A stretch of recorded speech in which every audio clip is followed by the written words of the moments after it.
very much, folks. And I'm here as guest host tonight, so thanks to Kieran and Eire Ag Caint for making this happen. So George Gregorio is a retired police detective investigator based in California, USA. He's a long-time classical liberalism and liberal and conservative and opponent of Marxism. He's also a great supporter of my work. So George, good evening and welcome to the show. Good evening, Emmett, and to everybody else on there. I'm honored to be here. Perfect. Yeah, you're very, very welcome. So, we know each other about a year and you're a fan of my work, which I really appreciate. We've been chatting about, different affairs and things happening in the States and around the world. But obviously, let's kind of lay the ground foundations here, first of all. Tell us a little bit about your background. You're in law enforcement, of course, but just tell us a little bit about how long you served and in what capacity. Okay. Yeah, I've served in law enforcement now 35 years. I came on when I was 21. I spent 32 years with the California Highway Patrol, which is probably the premier traffic law enforcement agency in the world and one of the premier law enforcement agencies in the world that does more than traffic. I served at every rank up through the rank of captain, so that would be officer, sergeant, lieutenant, and then I retired as a captain. And during my career, I was an internal investigator at our internal affairs unit, investigating other state agencies in California and investigating our own personnel. I did a lot of criminal and administrative internal investigations. And for most of my career, I spent I would say half my career, probably 17 of those 32 years as a supervisor or a manager of officers and sergeants and lieutenants. Brilliant. And sorry, go ahead. Yeah. I'm sorry. I was just going to add, I was also on the special response team, which is as a lieutenant, as an executive officer, and as a captain, which is the one that deals with protests, i.e. Marxists. Great. You just beat me to the punch there, George. I was going to ask you about the special response team next. So as you said there, that's your role to deal with protests and so on. So, what was the brief overall there? It's just protests in general, or was it more things of a political nature?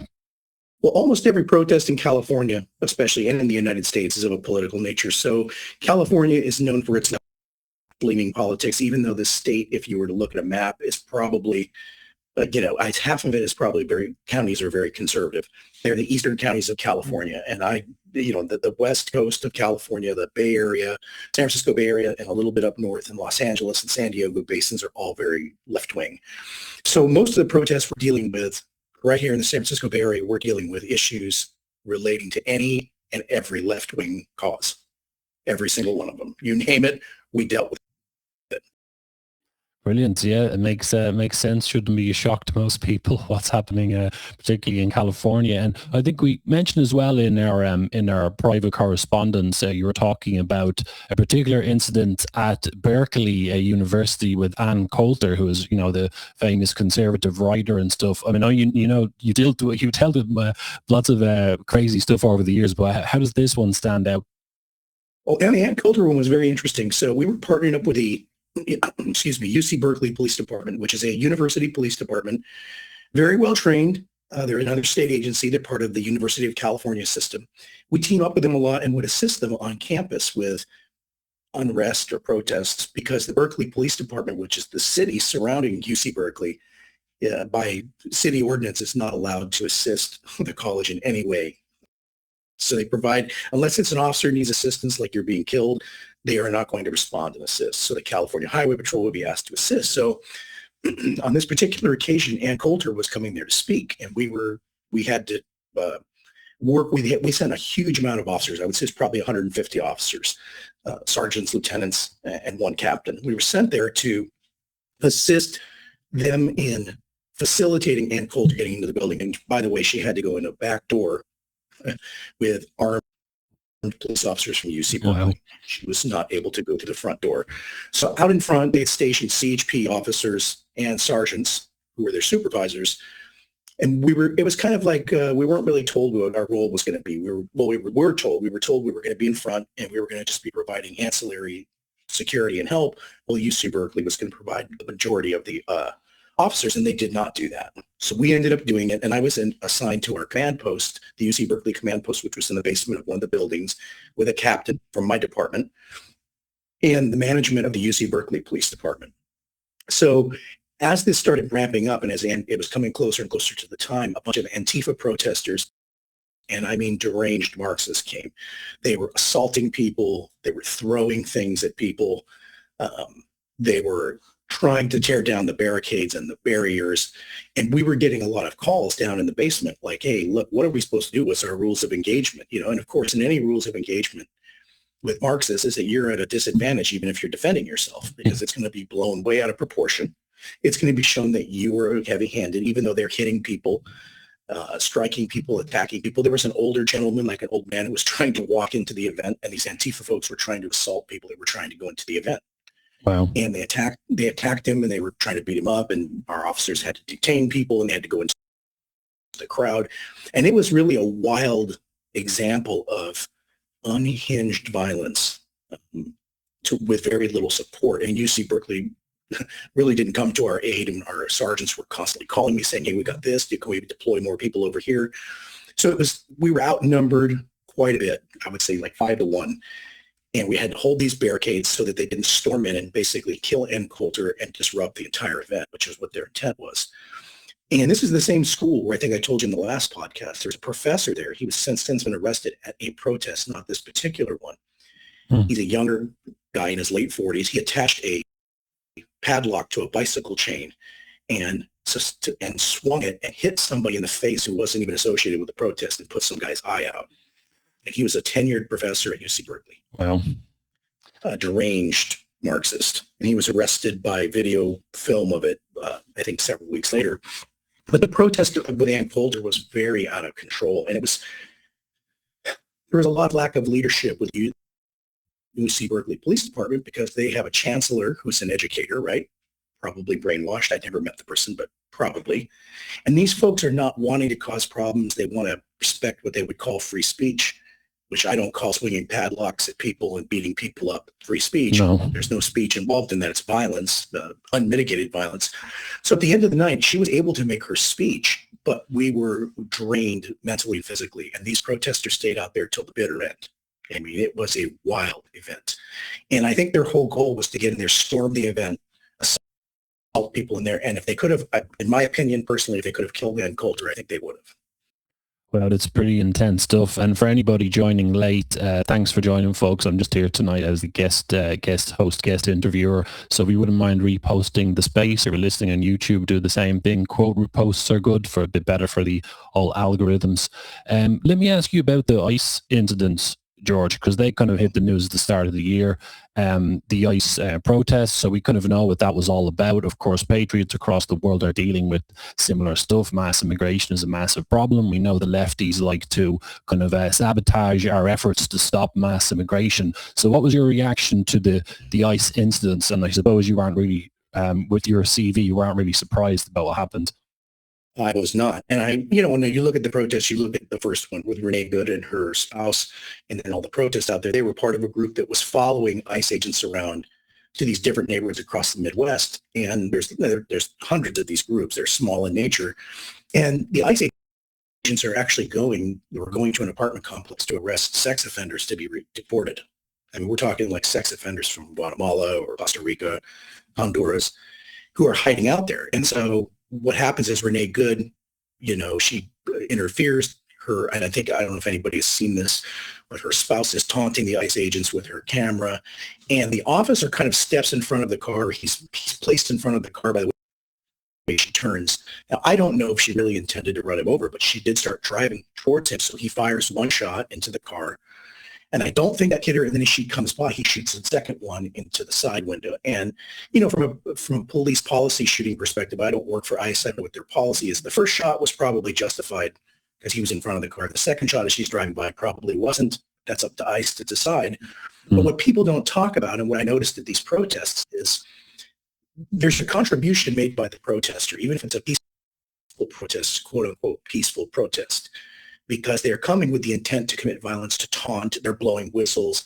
And so if you're a police officer and you're having whistles blowing in your ear and they're spitting on you, this is all very confusing. And to maintain a semblance of professionalism is difficult. And to maintain your sanity while you're out there.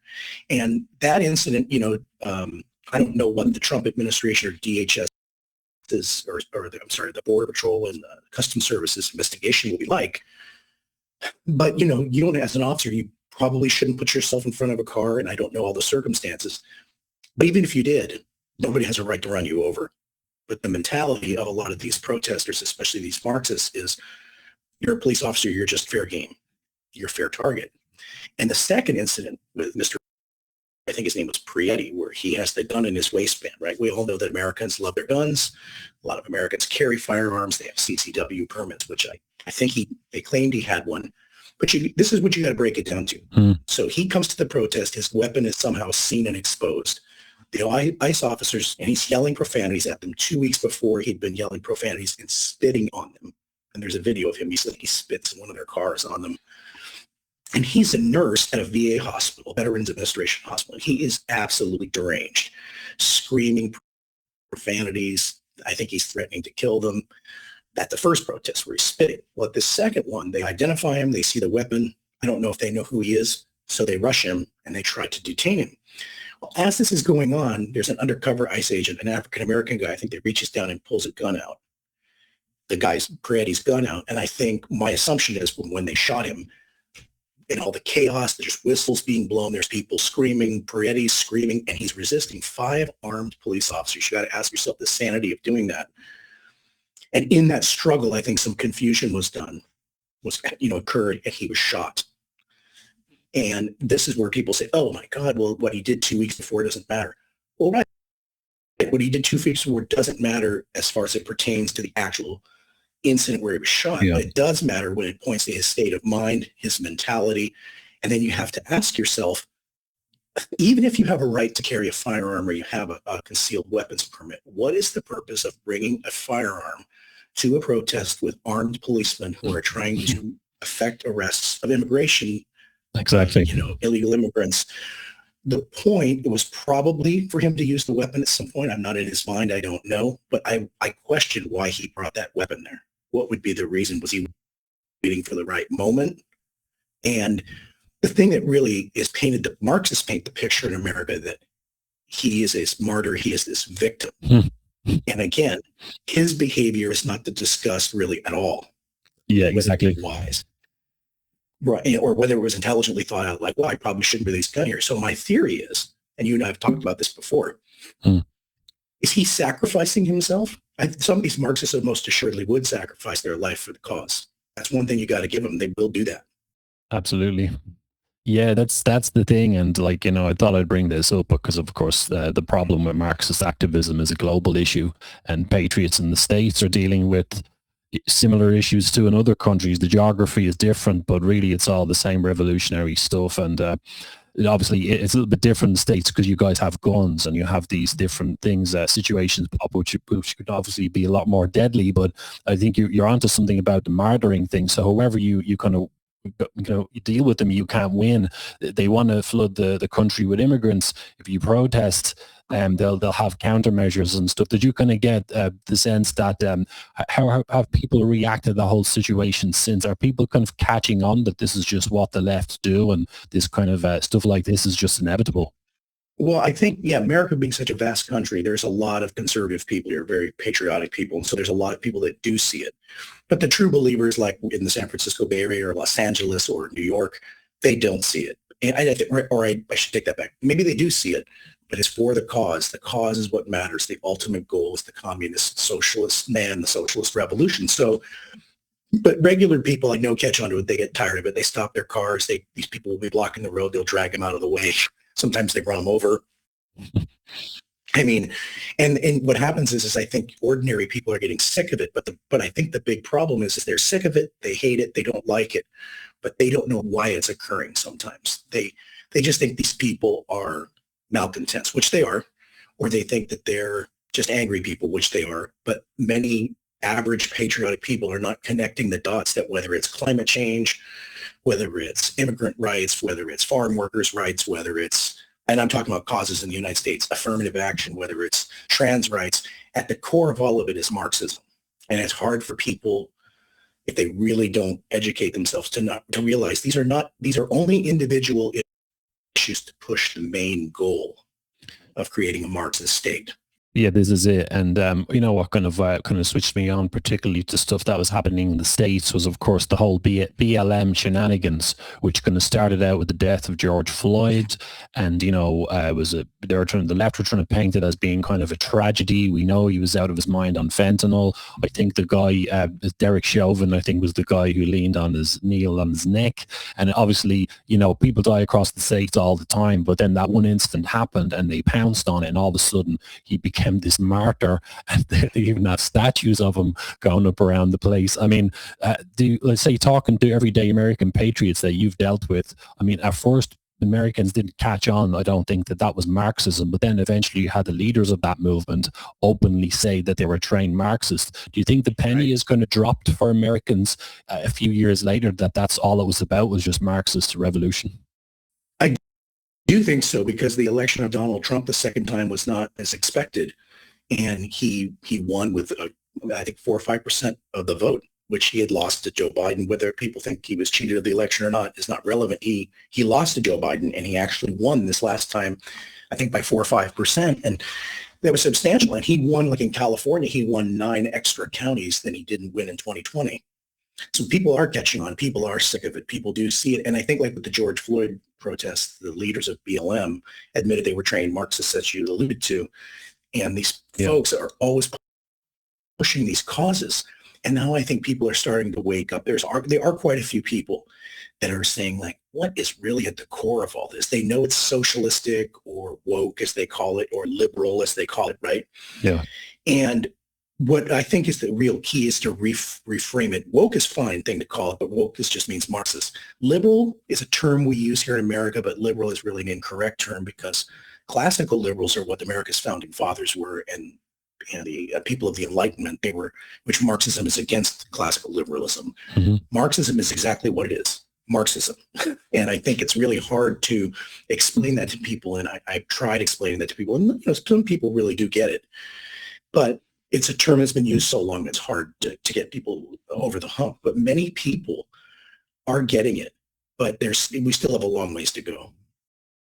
Yeah, absolutely. Good points. And, you know, there's a little section in the book where I talk about the BLM protests and so on. And I remember I put this testimony of a cop, I think he was from the Portland area, where things went particularly mental. It was kind of funny because the lefties set up their own little commune there, and they were trying to grow vegetables to survive. They never like worked a job in their fucking lives. I did farming for 4.5 years in Australia. It's not as simple as setting up a little bay and you don't need supermarkets anymore. It doesn't work that way.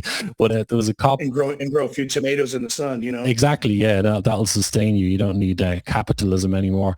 But there's actually a cop involved there who said, when he was turning up to the BLM protests, that it was a bit strange because he was like black background, and he was coming up to protesters, talking to them and trying to talk sense into other black people at the BLM protests, but he was actually stopped by white lefties who actually started to shout racial stuff at him. I mean, how did you interpret stuff like that? I used to see it all the time. We had African-American officers, black officers that worked with us, and they would be called names, and they would have things thrown at them. They'd be called Uncle Toms. And even it was strange, these liberals, these lefties, these communists would call them racial names, even though they said they were against racism, which I thought was so ironic, right? We actually had an officer on a large department get fired or get demoted. I'll tell you the story. He was at a protest. He was a sergeant. He was African-American. And BLM protesters asked him to stand in solidarity with them and help hold up a BLM sign, if you can believe this. And he did it. And his lieutenant told him, his boss told him, you are not to do that. You are here on duty. You will not help out with that sign. He did it anyway. Wow. He was an African-American officer. The leadership of the agency was African-American. He was bragging that he knew the leadership of the agency because, you know, they're African-American. They know each other. And he didn't think any punishment happened. He did get demoted. I would venture to say if that was me or somebody else, we would have been fired. And he should have been fired, actually. But he did it because he said that he agreed with BLM. So this is the type of thing that you have. You have, the best way I can put it is, you have enemies in the camp, right? You have somebody who is a policeman, he's wearing a uniform, but in that moment, he couldn't even do his own duty. right? He had to side with these Marxists. This is it, yeah. Like there's always a tremendous amount of coercion, and they kind of sleeping under somebody's spell. They might, some people might get dragged into it. And with the stuff of you mentioned before about, I think we're talking about the concept of de-escalation and stuff. Are you like, is it frowned upon to be too heavy-handed on protests in some parts of the world? The police are starting to get quite heavy-handed with them. For example, in Germany, the Palestinian protests are kind of, the German cops are starting to get tough on them and batten them and stuff like that. We even had some of our own nutcases, some of our Irish lefties travel over there and try to act tough with the German cops. And there was a very funny incident where this female got jabbed in the face trying to take on a big German cop. I mean, is that a controversial topic in the States? I mean, do if you get too heavy-handed with them, do people have sympathy for the protesters?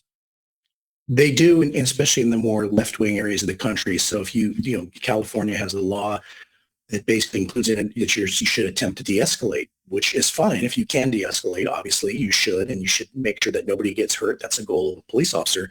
Problem is that de-escalation is also used if it's a deadly force situation and you're still questioned that, oh, this guy came at you with a knife. Why didn't you just use your taser? The problem is if you try to use a taser, it doesn't always work. It doesn't always connect. And by that point, by the time your taser doesn't work and you try to get your pistol, you're probably going to be stabbed or beaten with a baseball bat or whatever's happening. And so what happens is that there's this notion that people who are not police officers, who are not trained in it, who are, a lot of them are brainwashed Marxists or just average folks, are judging the actions of a police officer. You should have done this, you should have done that, you should have de-escalated. And I always laugh when I hear that. I'm not saying people don't have a right to their opinion, but that would be like me giving advice to somebody who's doing pulmonary surgery on somebody who has lung cancer. I don't think you should have taken that tumor out right there. I think you should have done an incision instead of taking their whole lung out. I know nothing about that, right? And nor would I try to tell somebody that. There again, they have a right to their opinion, but I'm not saying cops don't overdo it sometimes because they do, and I'm not saying that they shouldn't be punished or fired because they should. Yeah. But what I've seen throughout my career is de-escalation has now become such a thing that that's the first thing that's talked about. Did you try to de-escalate? And not every situation is it possible for you to de-escalate. Sometimes deadly force or extreme force is necessary right away. I mean, if you're getting a Molotov cocktail thrown at you, there was a time in America, if somebody was throwing a Molotov cocktail at you, you could be shot. And because it is deadly force, if you throw a Molotov cocktail, it lands on my uniform, I'm going to burn to death. It's deadly. It's a deadly action. Yeah. But I would venture to say if you shot somebody throwing a Molotov cocktail with a shotgun or a pistol, you might be charged with a crime, believe it or not, in some areas of America. Yeah, there's an... I mean, it's out of hand, basically. Yeah, and it's such a difficult thing because we're leaning into the area of ethics, of what's ethical and what's unethical. And we know that the Marxist camp, the lefty camp, tend to be against the police. This is a pattern we've seen across the world. So they're not going to be sympathetic whenever they can manage it. And that funny thing of trying to de-escalate, think of some of the horrible fights I've been in. Like if you're, have your hair's pulled down, people are kneeing you, or you're getting kicked in the face from different angles. Did you de-escalate? Did you consider their feelings? Well, no, I was getting my head kicked in. I had to get out there or try to hit someone on the way out. I think there's a tremendous amount of pressure for cops to do the correct thing, despite their training. They've got a split second to react. And I've 100%. And then that's the thing, right? So let's just 100%. I mean, let's just say let's say you pull somebody over, right? And they come out of the car with a pistol. Well, that's easy. You're not going to be able to de-escalate. You're going to engage in deadly force. But when it's a fist fight, or it's a struggle with you, let's say a large man and two other officers. And let's just say as you're struggling, they reach for a weapon, they pull a knife out of their pocket. Yeah, you're technically justified. You shoot them. There are going to be so many people reviewing the video ad nauseum that they're going to be questioning, why at this moment did you not see the knife coming out? Why didn't you just try to do this? And it's so second guessing that it's like you said, we're also not taking into account that although they're supposed to be professionals that follow policies and procedures, we're also human. And if you're getting beaten, what you perceive is beaten to death, or you have the potential to have your weapon taken away because you're going to be beaten up and then they're going to steal your weapon, things are going to happen. And really what it comes down to is these Marxists are always in the fray to support whatever bad behavior occurred. Yeah. Especially if it's in a neighborhood of people of color, they're going to accelerate the racial aspect of it. even if that had nothing to do with it. That is what's going to be brought to the forefront. Of course, yeah, little bastards. They know how to create a division and create conflict. And so it's a classic tactic. And I'd imagine it's a nightmare. We've talked about this as well, like the communists, we won't go too far off track, but the communist camp, obviously you're looking at America. What's the thing you could use to create division is the ethnic element. Clearly, it's one of the, it's not a weakness at all. It's just the nature of America. That's what I would do if I was an activist, so to speak. Absolutely. It's one of the main wedge issues, like, in any large community where there's people of color, this is one of the things that's going to be propagated. And then what people don't understand is that Marxists don't even care about these people. They don't care about them in their neighborhoods. They don't do anything to make their neighborhoods better. They don't want their neighborhoods to be better. They want their neighborhoods to rot and fall apart so they can instill revolutionary fervor in them. That's the goal. This is it. And something else I noticed as well, George, obviously, like just kind of scanning the global picture for how bad things are getting with the old Marxism. Another thing is the Palestinian protests. So I know there was some of these kicking off in different places. I noticed a few in New York. Obviously, Imam Dani got elected, and there's other hotbeds of leftyism around, and obviously it ties into the Middle East and so on and so forth. I mean, say, have you ever been at any of these protests or known someone who has? And I'm sure there's a lot of anti-American sentiment at kind of Palestinian protests for sure. I have, and usually what you see at the Palestinian protests, you'll have the Palestinian flag, they're burning an Israeli flag, burning an American flag, but you'll have a Palestinian flag, and then you'll have groups in the crowd, and you look closely, they'll have signs, Israel out of Palestine, no colonialism, no settlers, they'll have all these different signs, but what they will also carry is signs of their group. And there's two groups in particular that you see: the Party of Socialism and Liberation, which is a far, far extreme communist party, okay? And then the Revolutionary Communist Party is another one, the RCP. Yeah. They're both very extreme communist movements that believe in actual revolution, violent revolution. And they're usually in the crowd. And then you'll get other groups, you'll see like maybe a BLM banner or a flag or an immigrants' rights flag, or the LGBTQ protest group or activist group. But really who's running that protest, running it maybe kind of decentralized, is really these communists. And the big ones, the Party of Socialism and Liberation and the Revolutionary Communist Party, I've seen it almost every protest. And they take the Palestinian cause, and what they do is they use it to inflame usually people of Middle Eastern descent who don't happen to be Jewish, like people who are Arabic, people who are Palestinian, hating the United States. And it's there again, it's hijacking some issue, whether you disagree with Israel or support them or whatever, but hijacking this issue as a vehicle to hate America. They really don't care about the Palestinians.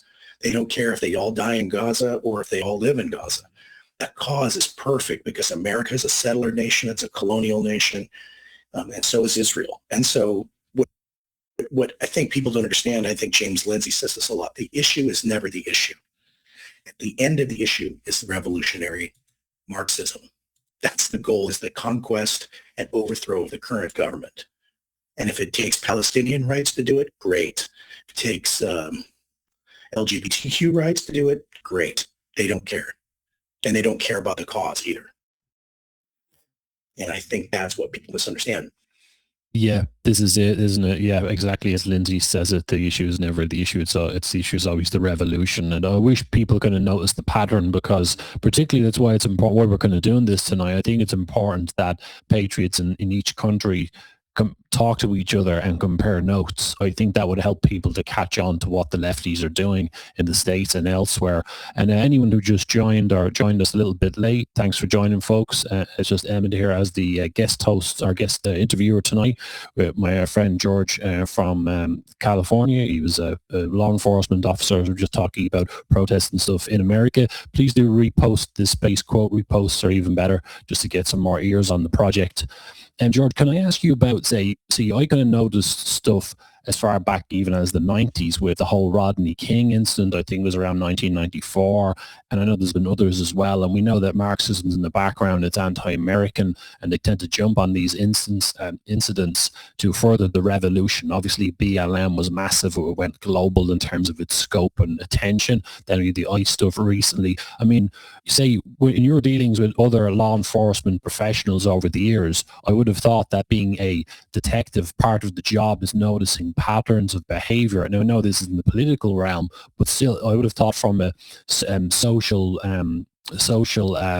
unrest point of view and social safety point of view and so on, that, you know, professionals would notice all this stuff happening, and there seems to be a pattern of who the instigators are. Is that fair to say? It is, and you're right. Pattern recognition is two things. Usually pattern recognition is a sign of decent intelligence, and it's a sign of good police work. And so what you see and you're right, law enforcement professionals do recognize that, but law enforcement professionals were captured. Their agencies are captured by whoever rules them. So if it's a left-wing government, they impose left-wing policies on the agency's managers, meaning captains, lieutenants, sergeants, assistant chiefs, etc., who then filter this stuff down. So like, for example, in the 90s, we had the SPLC, the Southern Poverty Law Center, an extreme left-wing group in America that is just extreme anti-white, anti-America, anti-Western, right? And they would actually come and teach on behalf of the FBI and police agencies about, and they would only talk about right-wing extremism. They would talk about Antifa. They wouldn't talk about the Revolutionary Communist Party because these people are Marxists themselves. So what would happen? Yeah, and so what would happen inside the police agency is people don't want to put the system there. Their career is at stake. And one wrong turn, maybe it won't get you fired because you're a civil servant, but it'll derail your career forever. Now that started to change as the future came forward and these things got worse. We started to see some changes where people did do presentations, and I've seen a couple presentations by outside police agencies coming in that would give us presentations on Antifa, and they were really quite good. And most of the officers believed it, right? I mean, they're fairly conservative by nature, and they understood what they were dealing with to a degree, but the police managers were very nervous about these presentations, right? They wouldn't have been nervous if somebody was coming and talking about Nazis, but they were nervous if people were coming and talking about Antifa. And that's where the brainwashing is. And I'll give you an example. And this kind of ties in what we're talking about. So there was a protest several years ago. I was on the SRT team, and there was a father-son team that got beaten up. They were wearing Make America Great hats. Not very smart. They were walking through a crowd of Antifa people, which was not the brightest move in the world. We all know that's probably pretty stupid. Yeah. Well, they started getting beaten up, and they were knocked to the ground. And you've been in fights in your life, and anybody in this space who's listening who's been in a fight knows if you go to the ground, you're in big trouble. Yeah, you get kicked in the head, yeah. Get kicked in the head, stomped to death. And that's a real thing. People get stomped to death. They get killed. And so one of our managers, the captain, decided to send 6 officers out. They were guarding a state building to rescue these 2. And they did. They rescue these 2. They fight these Antifa guys off. Nobody gets arrested, but they save these people's lives. They get a medical treatment. So we always have a debrief meeting, usually a couple of weeks later. At this meeting, we have an assistant chief, and he's basically criticizing the actions of the captain, saying that was not wise for us to do that. We're supposed to protect the state building. And I'm sitting here thinking to myself, I was a lieutenant at the time. Yeah, I'm thinking, what in the hell is this? We're supposed to protect life and property, right? Life first, property second. Yeah. And so he said, are there any questions? And I asked my question, which was, well, sir, with all, he outranks me. So I was like, sir, with all due respect, I understand the concern about guarding the state building, but, I understand that these guys put themselves in a poor position, which wasn't smart. But our job as police officers is to keep the peace and save lives. And they were going to get beaten to death with officers standing 20 feet away. That doesn't even sound realistic, right, that we would do that. Yeah. So when the meeting, he said, well, see me after the meeting. He didn't answer my question. And when the meeting was over, he basically berated me for bringing that up in front of other people. And he berated me because he said, we just don't live in those times anymore. It's not like when you first came on the job, which was meaning me. He came on around the same time. He said, when we came on the job and you could just use your batons and you could just go into the crowd and take charge. It's not like that anymore. And so I couldn't resist asking him. I said, that's fine. I wasn't intending to embarrass you, sir. I said, but with all due respect, should we have just let them die? Exactly. And all he said to me was, you're missing the point. He walked away. Wow. He didn't want to answer my question. So he wasn't a Marxist, but he was in fear for his career. He's in fear for the perception. He probably got criticized because and it's true. The father-son did put themselves in a very poor position. I agree with that, but we don't let people live or die based on that, right? I mean, I would never, as a policeman, I would never just let somebody die for that. Now, granted, you have to be smart. If you can't get into the crowd, you'll all be killed. Well, obviously, there's nothing you can do. But this was not the case. And so I think that you take that, how Marxism has affected policing, it's caused people who aren't even Marxists to limit their integrity, I should say, and honor of doing the right thing. Yeah, that is incredible. I have to say, because your instinct as an officer is to protect and serve, and then enter the politics, even if he might not be political. And like you said, there are people thinking about their careers. That, my friends, is how we lose civilization and things start to collapse. But of course, it's the pressure coming from Marxism in the background that forces people like that, that superior officer to kind of act the way they do. Would you say that's kind of a fair assessment? 100%. Yeah, he was modifying it, but he was normally be good integrity. He was a decent man based upon his career and the flack that he would get from other people. And the fact that he brought it up meant he got some flack from somebody. I have no doubt about it. Wow. And, say for, excuse my ignorance and for any, non-Americans listening, I mean, obviously California has that image of being an ultra-liberal state. And as we've talked about, it's not really liberal. We know that it's really Marxist, but we use that term. Otherwise, Americans won't know what we're talking about, essentially. But, I mean, would you say that California is the worst state for this kind of thing? Or I know there's some other hotbeds of this, like Chicago, and I know that because it was part of the research I did for the book, etc. I know New York is quite bad as well. Would you say those three, for example, are the big hotspots for leftyism in the States? I would say the worst is Washington State, particularly Seattle, Oregon, meaning Portland, and California. It's big cities. The eastern part of Washington State, Oregon, and California are all very conservative. The western parts, close to the coast, where the big cities are all very left-wing liberal. New York State's really bad. A lot of craziness there. But there again, in New York, the western part of the state is very conservative. Anything that's rural and not a big city is conservative. And the big cities in the United States, Chicago, Austin, Texas, San Francisco, Los Angeles, they're all going to be run by deranged Marxists. Marxist city councils, Marxists, even though they don't call themselves that, that's what they are. And they rule these cities, and they impose policies that are highly unrealistic and counterproductive. They usually hate their police agencies, but yet the citizens will scream for more police protection, and they'll defund the police. Or then when they defund the police, it's a no-win scenario. The police can't respond or can't provide the same service, then they get criticized for that. They blame the police department for that. It's really inept, corrupt government infused with Marxism. And yeah, if you're the bigger the city, the worse the Marxism, by far. It's almost like big cities attract like flies to like bees to honey. Wow, it's incredibly. It's funny you mentioned, because I was in Dallas for a little bit, obviously, and I heard about Austin being absolutely crazy, and I wouldn't even bother. Like, just the minute I get off the plane, I'd have to just start swinging straight away, put on the IRA balaclava, and just start shooting people, because I heard it's mental down there.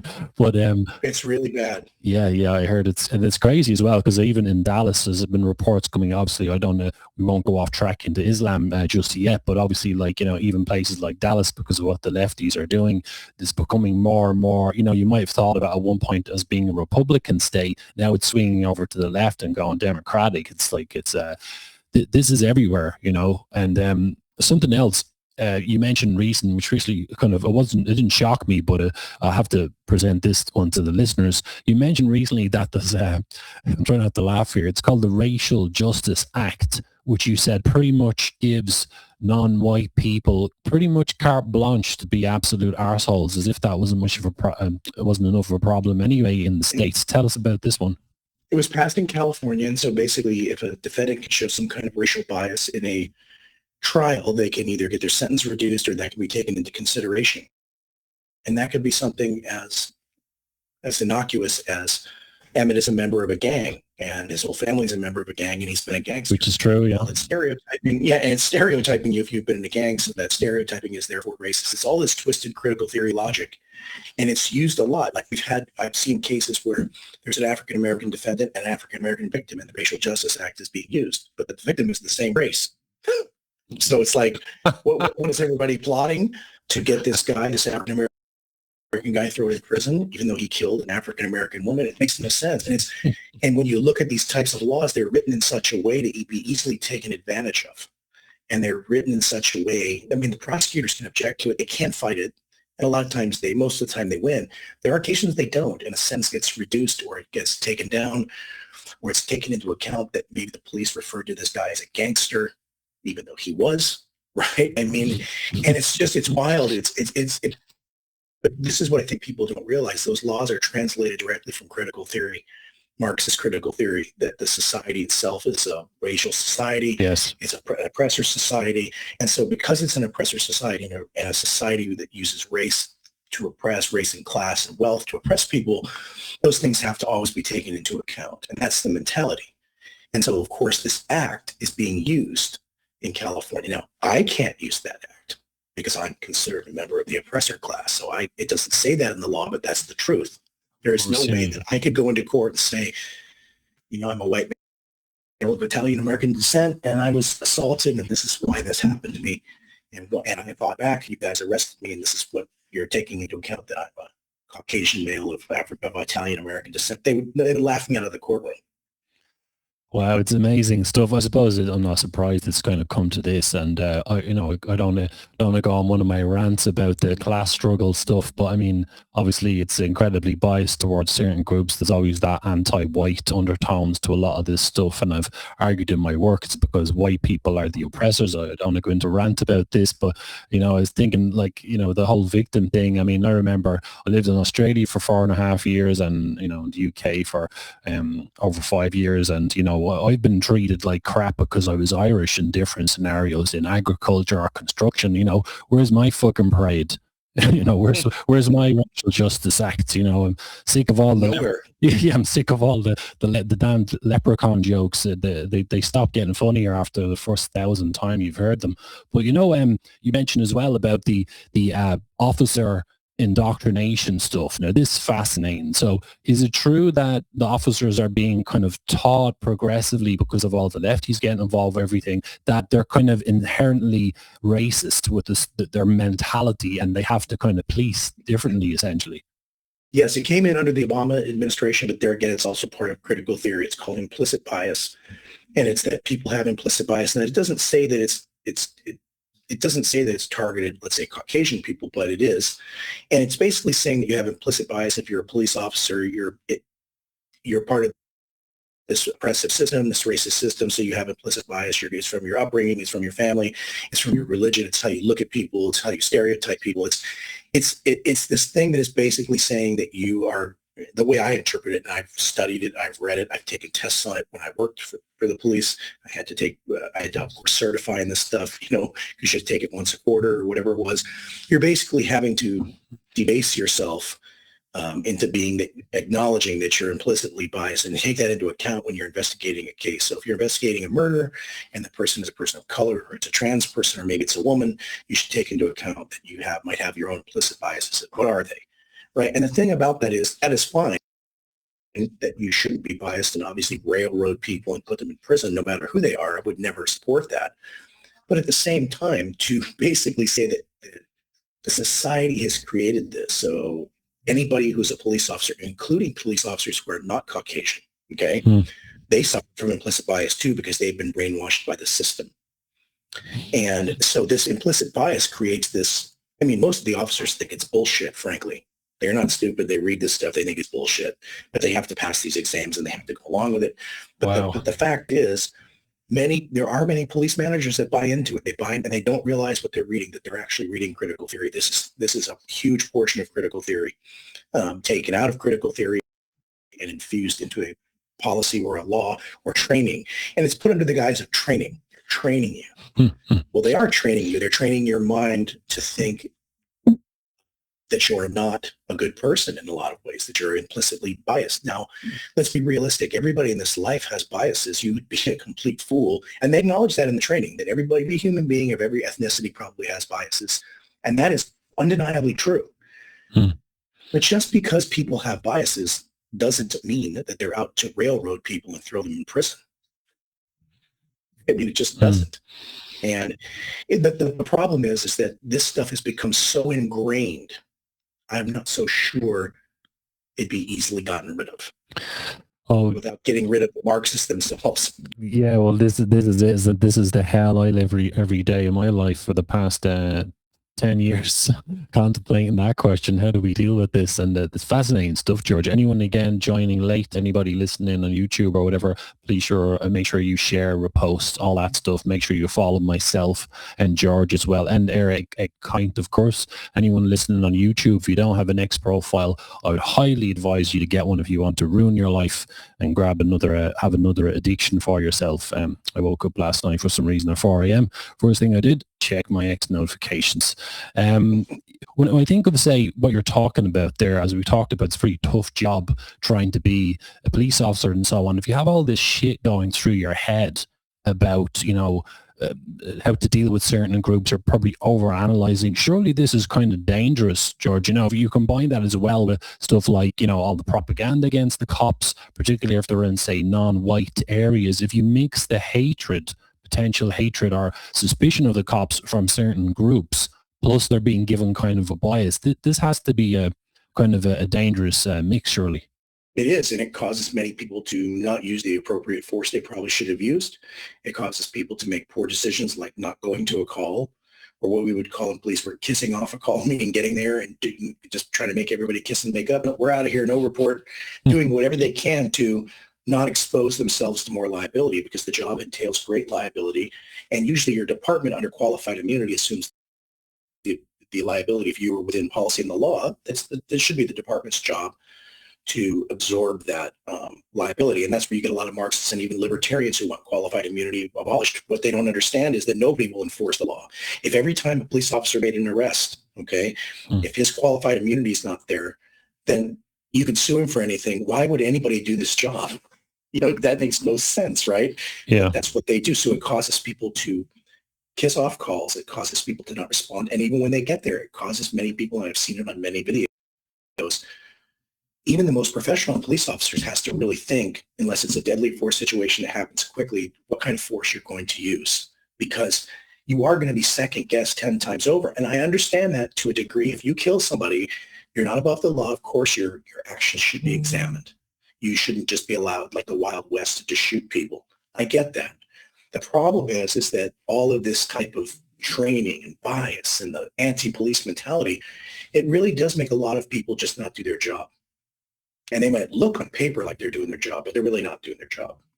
Yeah, absolutely. And does this sort of stuff affect, does it have an influence on things like, say, police interviews and interrogation and stuff like that? So after a suspect is being, arrested and processed, or whatever it is, when they're actually being, interrogated or whatever, or kind of interviewed, should I say, does all this stuff come into play here as well?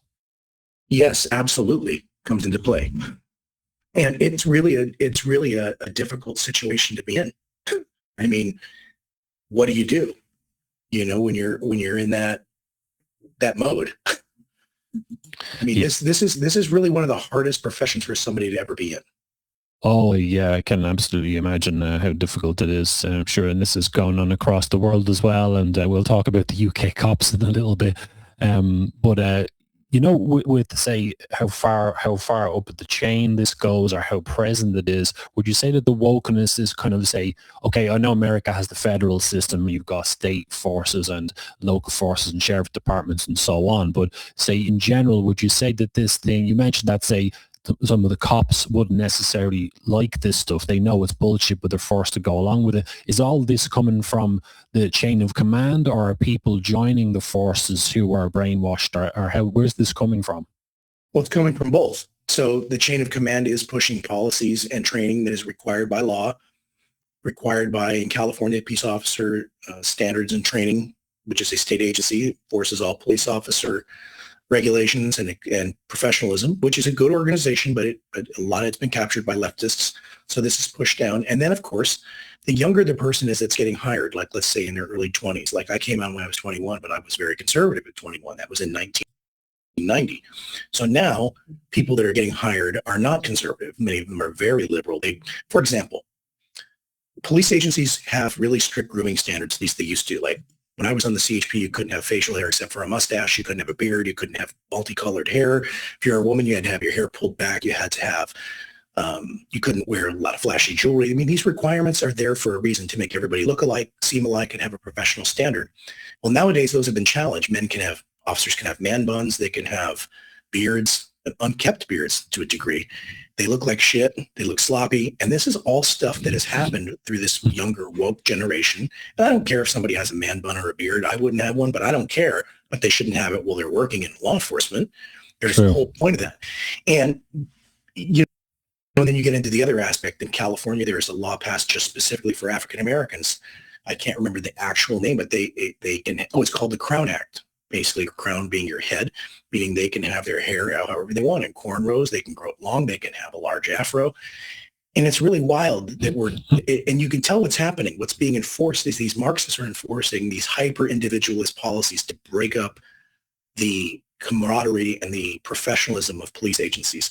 There are places in California where police agencies allow people to wear headwear, like let's say they're from India and they're going to wear headwear that wouldn't normally be allowed to be worn. They can wear it now. They've sued.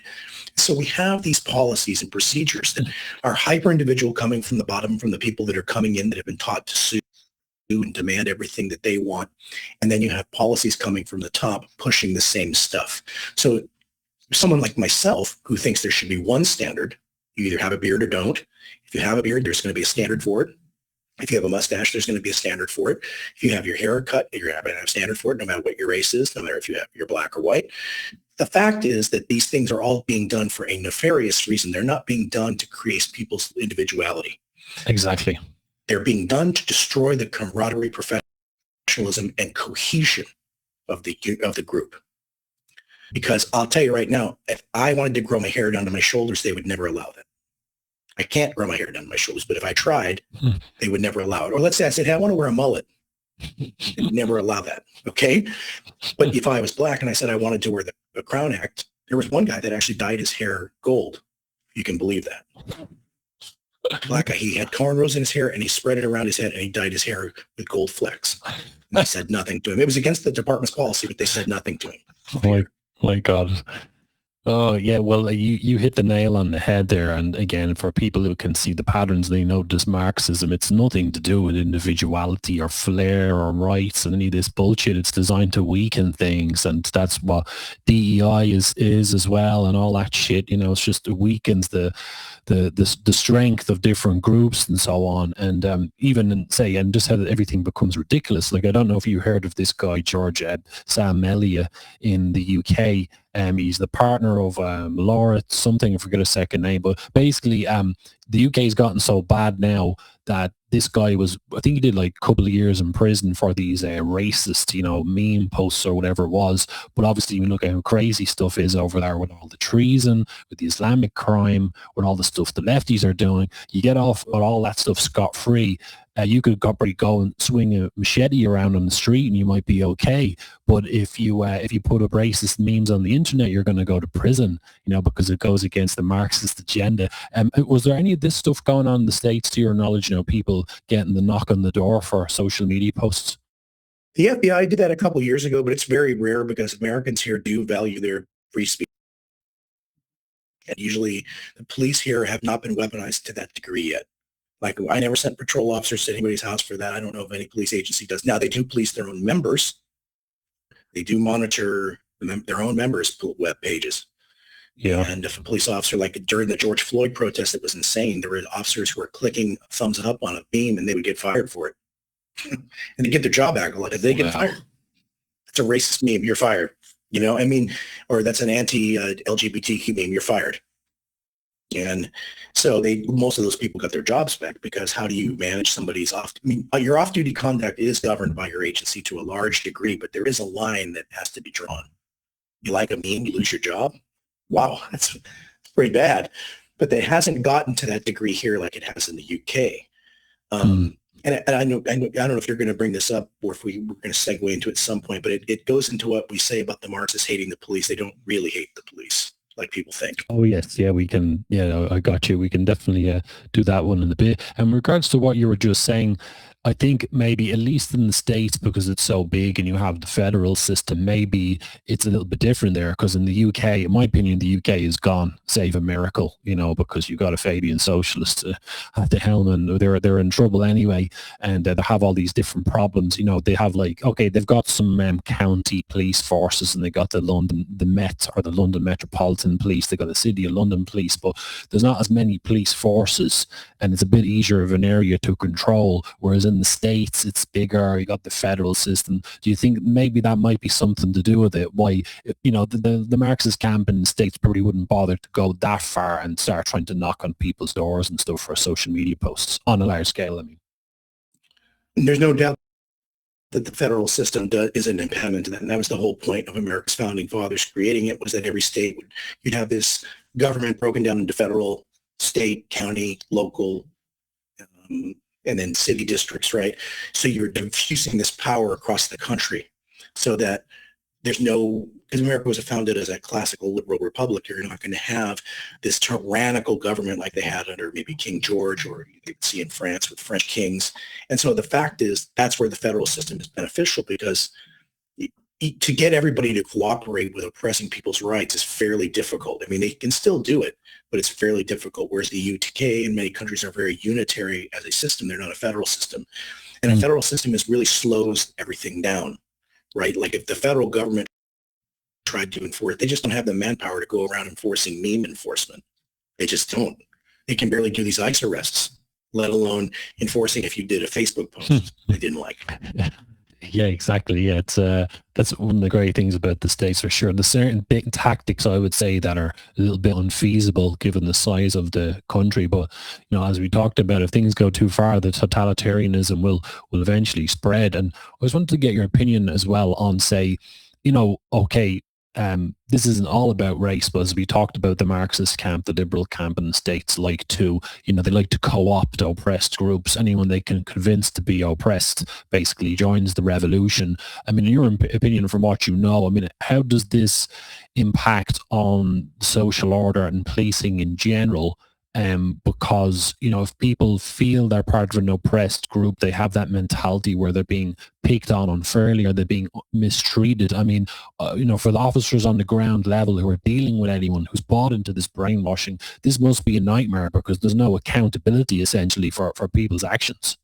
Oh, it's very difficult, and it's very common. So just like you said, if anybody, and you point this out in your book, if someone is being told that they're the oppressed and somebody's the oppressor, and that's all you're ever told, you start to feel, as the society starts to validate you, you start to feel empowered, right? Well, empowerment is fine initially, but empowerment does it without reason, without rationality, without being reasonable, translates into entitlement. Entitlement makes people's behavior go right into the shitter. And you see it all the time. So you'll see it in usually neighborhoods where people have been called oppressed, or communities like the LGBTQ gay rights movement, they're always oppressed. And by the way, all these groups I have nothing against any of them, but when they're focused on as a group, right, they're oppressed, their behavior deteriorates rapidly. Yeah. Rapidly. And you see it in any of these protests, you see it in the neighborhoods. These neighborhoods are terrifying to go into. For example, during the ICE protests down in Los Angeles over the summer, where they were attacking the cops on the freeway and rolling around with Mexican flags while they were driving on motorcycles and burning their neighborhoods down. This was this anti-American, anti-white, anti-Western mentality, because they were oppressed people that are there. And that is the mentality.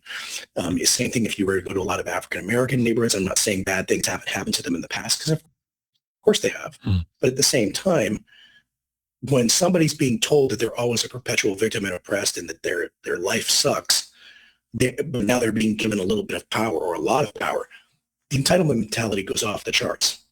And the behavior really deteriorates. And you see it with people at your job, you see it with people on the streets, and it's really off-putting, obviously, on a personal level, but as a civilizational level, it is a civilizational killer, 100% killer. You cannot have groups of people that are entitled, right? And you cannot have groups of people that get more government benefits or government rights than other people. And what the Marxists will argue is, well, in the past, that was white people, or that was this group, this religion, or this. All that might be true, but that doesn't make doing that now correct. I mean, the old adage of two wrongs don't make a right, but the behavior is awful, and you see it all the time. Like, I'll give you an example. One time I was at a meeting years ago, and there was an African-American woman there, and she was from a homeless rights group. She was talking about that it was cruel to remove homeless people from the freeway, the state freeways, right away. Now, mind you, these people are living in the bushes. They can't usually be, sometimes they can be seen, sometimes they can't. Obviously, a highway is a very dangerous place. They should be removed. It's illegal to be there. So we would go and we would remove them. We would try to give them resources, pamphlets, and we give them notice, 3 days notice.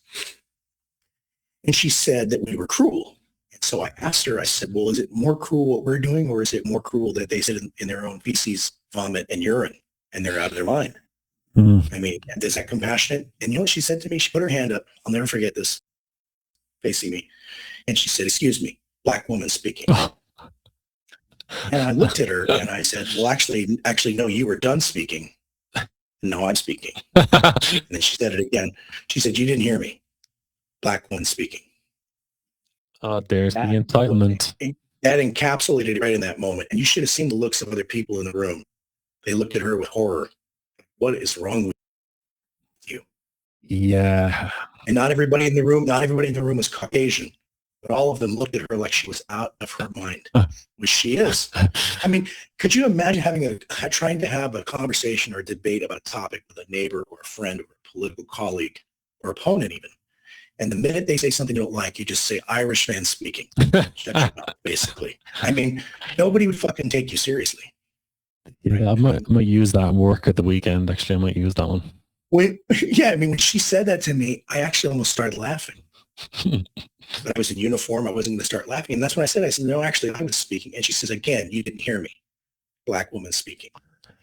Well, because that's as I talk about my work that exactly, when people are given this oppressed status, you see that the behavior degenerate. They usually end up with the big ego, and then they just act like spoiled brats who are kind of controlling their environment and stuff. It's a real shame. It's a kind of psychosis, really, isn't it?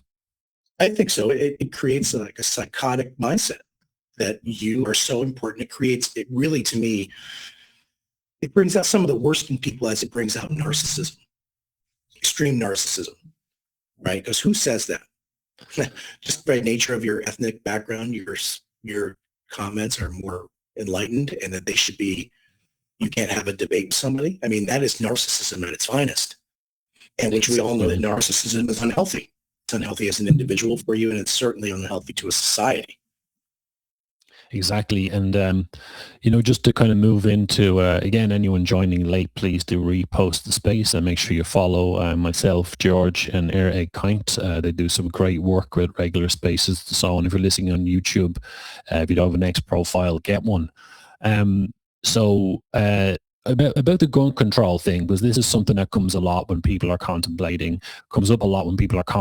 America, if they're not in America. I know it's part of your culture as guaranteed by the Second Amendment, I believe. And I know that the history of, say, gun controls and gun rights in the States, there seems to be, shockingly, a pattern of the so-called lefty camp really pushing for strong gun controls. Whenever there's a shooting incident, they tend to jump on this and turn it into a political issue and so on. And I remember even, of course, Barack Obama, who's he's not the only one of pushing this, but he's like a lifelong Marxist, of course, and he was trying to push more gun controls and so on. I mean, is that all accurate? And what would you say to the argument that the lefties throw at people that, America would be a safer place if they change the gun laws?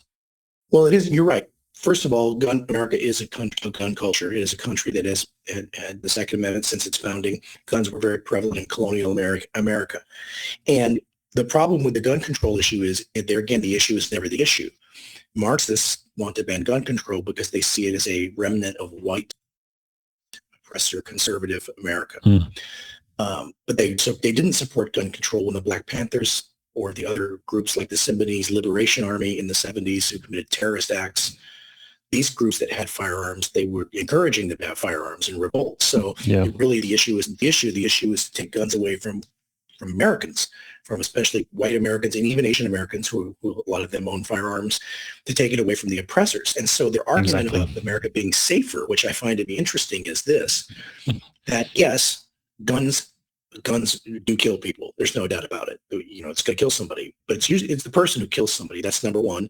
But number two, when I was a kid, guns were even more prevalent, and there were hardly any laws on them. And you know how many people used to get killed back then? Much less than now. And even earlier than that, American statistics for gun violence were very low because people's character was good. If you have good character, I don't care if you have a machete, you're probably not going to kill anybody, right? If you know that killing people is wrong, if you know that committing violence is wrong, if you know that losing control of yourself is wrong, I have noticed is that the gun violence has increased as Marxist brainwashing and character destruction has increased over the last 60 years. Wow. The more the society has broken down, the more the nuclear family has broken down, the more that people's morals have broken down, is the more they're apt to violence, narcissism, self-hatred, and hatred of others. Because when I was a kid, guns were extremely prevalent. And we used to leave our doors unlocked when I was a kid. We didn't even think twice about it. So you have this mentality that they're trying to tell you to be safer. What they're really telling you is we want to take your guns away, because at the end of the day, we want to oppress all of you, because that is what's going to happen. And every communist country that has ever ruled a population has always taken their guns from them, always. In China today, you can't own a firearm. And I find it interesting that people will say, yeah, but they're safe over there. You're right. China is a relatively safe country, but China is also a brutal communist dictatorship where you have no freedom, really. None. Yeah, it's important I ask you about that one because, you know, obviously guns are not such a big part of the culture in Ireland. Most people don't have an awful lot of experience with them. Like for any people listening from Dublin, I grew up in Tala in the 80s and 90s. It's kind of more of a working class area. It was a bit rough back in the day. So obviously I'm an expert on all weapons. You know, I was an expert bank robber by the time I was 7 or 8 years old. But for most normal Irish people, that's not really part of our culture. And even when I was in Australia, for example, which is a very, you know, strong, manly culture with the industrial, you know, it was built on small businesses and all that stuff. They had like, I think it was the Port Arthur massacre. I don't know if that was in Tasmania actually, but I think it was in 1986 or something like that. There was a shooting incident and obviously the lefties pounced on that and you had a massive confiscation of weapons. Which changed Australian culture. And most of the guns were obviously in the hand of the cops, criminals, or people way out in the sticks. And it really changed there. So it was a recent example, but you're absolutely right about the confiscation of weapons by the communists. And speaking of that, of course, there was a horrible situation recently when the great and very courageous conservative speaker Charlie Kirk was shot, which is, you know, horrific and affected a lot of people. And I mean, what was your reaction to that whole thing? That's obviously a pretty high profile killing, and you have all these like conspiracies and different opinions about who was involved. But I saw it simply as being, he's a conservative speaker. It must be something. He's created so many enemies on the left and so on. It must be something to do with that. So what was your reaction? Well, I felt the same way. I didn't think it was Israel or whatever Candace Owens is saying. I don't believe the Mossad killed him or any of that nonsense. I think it was just a guy they arrested. He was a gay guy. I think it had a transsexual boyfriend or girlfriend, whatever you want to call it. And he shot Charlie Kirk over that issue. He was deranged by Marxism. Charlie Kirk, if anybody had ever watched him, was a very reasonable speaker. He was not rude to people, even if he disagreed with them. He told them why he disagreed with them. He told them why he thought they were wrong. He gave them the forum to speak their mind, though. And so his murder was, I think, due to a deranged Marxist, somebody who's lost their reason, rationality, and common sense due to this brainwashing. And you think about it, like there were people in America after the guy was murdered. Charlie Kirk was murdered horribly on video with blood spurting out his neck. It was a horror to watch. There were leftists going on social media, X and others, thrilled that he was murdered, this bloodthirsty mindset. Yeah, same in Ireland, man. Same in Ireland, yeah. Bloodthirsty. I mean, and here's the thing that is mind-blowing about that. Like, so this is where reason and rationality goes out the window. If they want to consider Charlie Kirk somebody worthy of being murdered because they disagreed with him, so then what would stop anybody else from murdering them? What would stop somebody from saying, well, I think you're a deranged Marxist. I should just walk up in the street and shoot you in the head. That's okay. But see, to a Marxist, that's not okay because they're the enlightened ones. They're the ones with the the dialectical materialism that's told them that they have the truth. And Charlie Kirk was a racist Nazi, even though he was nothing of the sort. He was a mild, fairly mild conservative. Yeah, exactly. That's a great point. If this becomes normalized, that's why I'm a big fan. I regard the lefty movement in general as being like a cult movement. And if they're allowed to be so hate-filled and fanatical, it tends to create this type of environment. And I'm not surprised that happened. I'm actually surprised he lasted that long, as horrible as that is to say, because he's hated by so many crazy people. You're right. He's not an extremist, but he's hated by so many crazy people that I think something like this potentially is inevitable, and well, do you think I'm being unreasonable in thinking that, or what do you think? No, in the United States, during the 1970s, there was massive bombings by left-wing protesters. They killed policemen. The Black Panthers in Oakland, California, shot a policeman. They killed a judge, Angela Davis, who got out of prison, helped a guy escape and kill a judge in the process, blew his head off with a shotgun. I remember that. She's a UC Berkeley tenured professor. I mean, this is the lunacy of this mindset. And so you have to ask yourself, like, if you believe in civilized behavior, if you believe in civilization, how can you allow people like that, or how can you make excuses for people that are literally telling you that it's okay to kill Charlie Kirk, a very mild conservative, he was conservative, fairly mild, and peace-loving guy. It's okay to blow a hole in his artery in his neck in front of his children and his wife and all these spectators because you don't like what he said because he's a quote-unquote Nazi. I mean, this is insane thinking. This is like, it's not rational thinking. And that is, and you pointed out in your book, and I've seen it in my life when I've worked, this is what Marxist cult brainwashing does. It makes them like put on a pedestal as the enlightened ones, the woke ones, the ones who know about the dialectical materialism that has brought them to the truth, the esoteric behind it. And so people who disagree with them, like Charlie Kirk, he's just a Nazi. So it's a part of the dehumanization process. I mean, it's an old adage throughout all cultures, but Marxist cultures in particular, Mao called people landlords, and then he would justify murdering and starving thousands. And Joseph Stalin called them kulaks, middle-class Russians and Ukrainians that had money. He would kill them.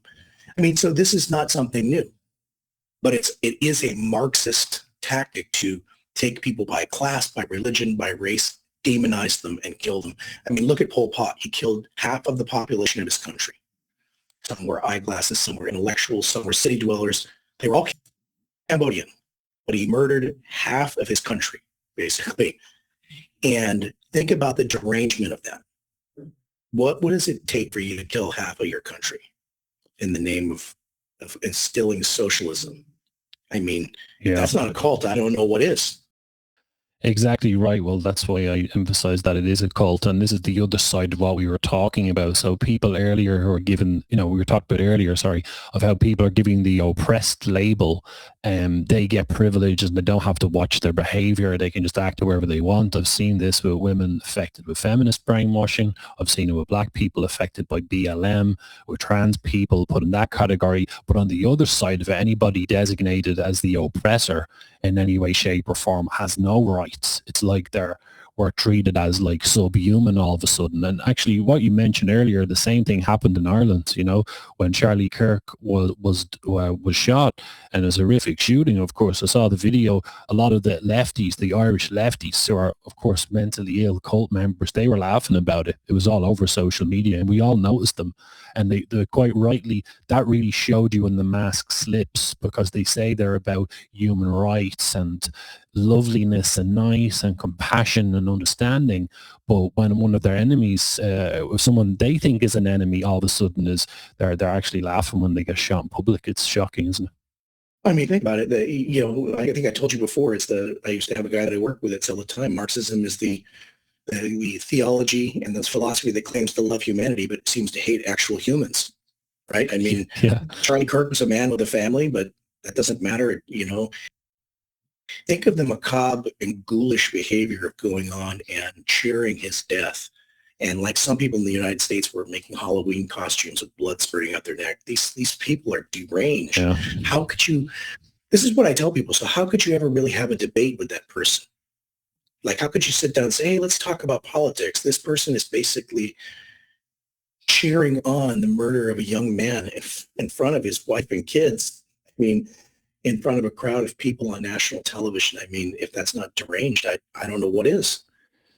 Exactly, yeah. And there's no point reasoning with people who are that far gone. And I think it's very naive for people to think that they can be reasoned with, which is why I've said in the past, sometimes I felt like I was the new Hitler because I'm a little bit extreme, or the new Pinochet, should I say. I might save up some money, buy a helicopter and start throwing these people out of helicopters. But another point, you mentioned, actually, to pick up something that I kind of said we'll leave for later. You made an interesting point saying that the Marxists in the States, or indeed elsewhere, they're not really against the idea of cops. What did you mean by that statement? Well, for example, here in California, they have what's called the Anti-Police Terror Project, which is where they badmouth the cops and they say abolish prisons, abolish police. But what people don't understand, what they're really talking about, there might be some true believers in there that believe that, but what they're really talking about is abolishing the American system, or if it's the Irish system, the parliamentary system, and instilling a Marxist socialist republic where you're going to have new laws. And in those new laws, you're going to still have police. But the thing is, the police are going to be different. They're going to be full of brainwashed cult members. They're going to force Marxist policies. They're going to do what they did in Russia. They're going to arrest people for what they called, quote, hooliganism, which means anybody who disapproved of the government. They're going to throw people in the jail for their political positions. They're going to create, every Marxist country creates a secret police force that is a political police that governs your very thoughts, mind, actions. So they're not against police. They're against American police. Now, there might be a few useful idiots in Marxist countries and in America and Ireland and places like that do really believe that police and prison should be abolished because we should live kumbaya. But those people don't understand. As Yuri Bezmenov said, they will be lined up against the wall and shot eventually. That's what will happen to them when the revolution is over. The agitators won't be needed anymore, and they will be shot by a firing squad or thrown in a gulag for the rest of their life, or a labor camp. So they do like the police. It's just they don't like Western police. Because if you were to go to, if you were to go to the old Soviet Union or Russia or Romania or these places or Bulgaria, behind the Iron Curtain, they were police states. I've never seen a Marxist state that wasn't a police state. Right? And they say, well, that wasn't real Marxism. And the answer to that is, well, of course, you're right. It's not real Marxism. Real communism is actually the end of the rainbow, where there's the stateless classless society that they're trying to get to. But on the way there, if we kill 100 million people, that's okay. And if we have to use the police force to do it, that's okay too. So that's why when they tell me they're against the police, I actually know that it's just they're against our police, the oppressor police. Exactly. Yep. You hit the nail on the head. It's like they're trying to convert the police force into commissars almost. We're seeing that in the UK for sure. They're transforming their behaviour and changing the kind of cops that are hired and put into positions, and loosening up the entrance exams and laws, and just transforming. Typical Marxism, when they can't destroy something, they just kind of transform the thing altogether. And the term that I think we should definitely address. And we talked about this quite a bit, that, say, in America, I've always said to people that it's good to raise their awareness of this and look at anyone who's brainwashed with leftism or Marxism as being potentially mentally ill and are actually a threat to the country that they're in. And the same in Ireland as well. It's brainwashed so many Irish people into being traitors. But the same in the States, and you tend to call them liberals. I mean, this is the problem, isn't it? Kind of misidentification. How does this how does this confuse Americans? And how should we kind of, sort out this problem of people not knowing that it's really just Marxism? Well, it's a huge problem, and it has to be addressed. I mean, in America, we use the term liberals, right? Because that's the term that's been used for eons, here probably 60 plus years. What they didn't realize is classical liberals, like America's founding fathers, Thomas Jefferson, George Washington, people of the European Enlightenment that were liberal oriented, that wanted freedom, human rights, even some people, not all, even a small fraction of the people that wanted the French Revolution. There were some that were not brainwashed lunatics. They did want freedom, free speech. They wanted a free society, a free economy. They wanted to break the chains of monarchism. So that's classical liberalism. It's giving human rights and liberty and dignity to people, which, with all of its flaws, which classical liberalism has its flaws, that is what has given us a high standard of living and way of life. But what happens is when you use the term liberal, you're confusing progressive Marxism, which is anti-liberal. It rejects classical liberalism. It rejects human rights because it says that human rights and property rights and free speech are nothing more than constructions, and I'm paraphrasing it here, constructions of the capitalist oppressors or the racial oppressors or the landlords. So basically your rights are not something that you deserve by your nature of being human.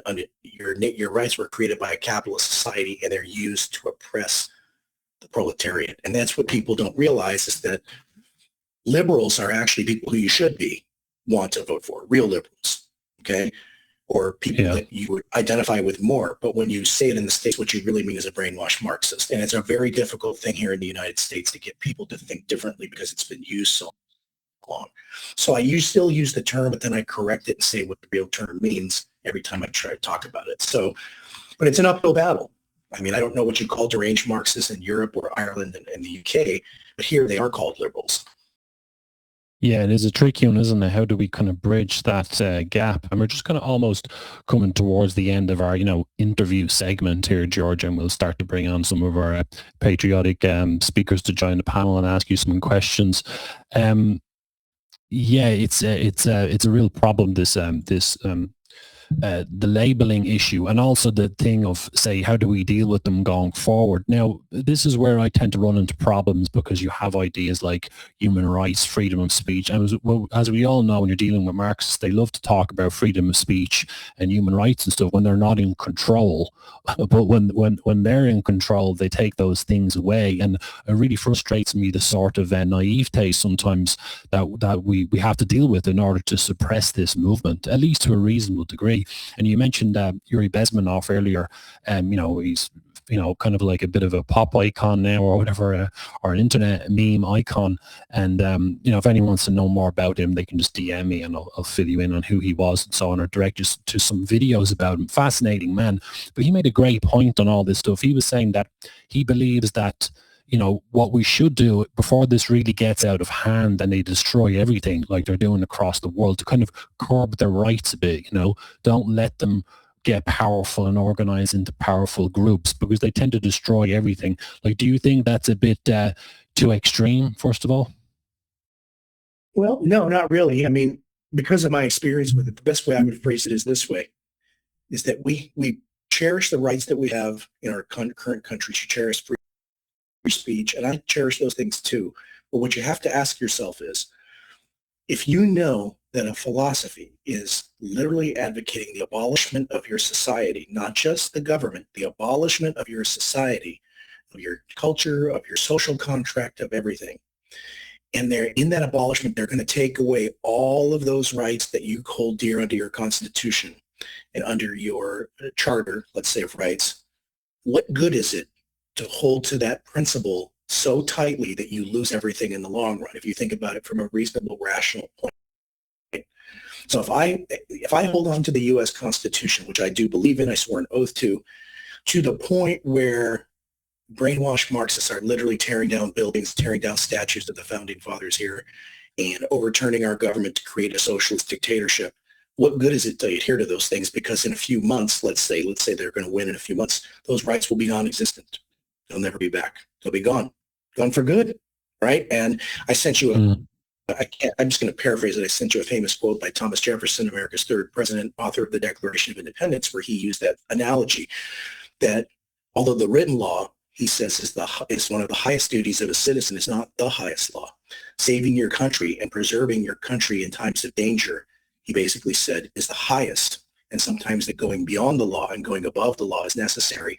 And he says, or we will lose our country, our Constitution, our citizens, and our lands in the process of trying to adhere to the law so strictly. And if you stop and think about that, it's the God's honest truth.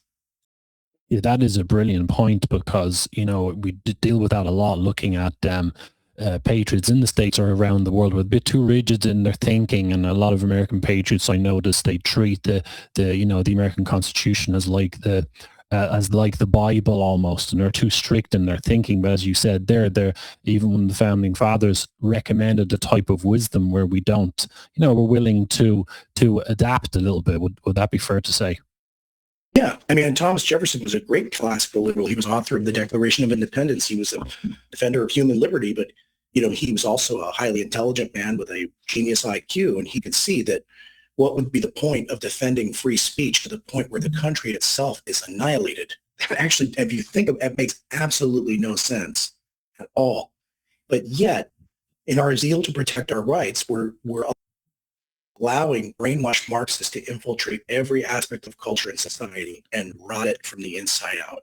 Yeah, I think that's an important point to get across, because I'm trying to push that people don't hate this thing and treat anyone who's brainwashed with it as being a real threat to civilization. They're not really in the game. And I think that's a big problem than naivete, what we're dealing with.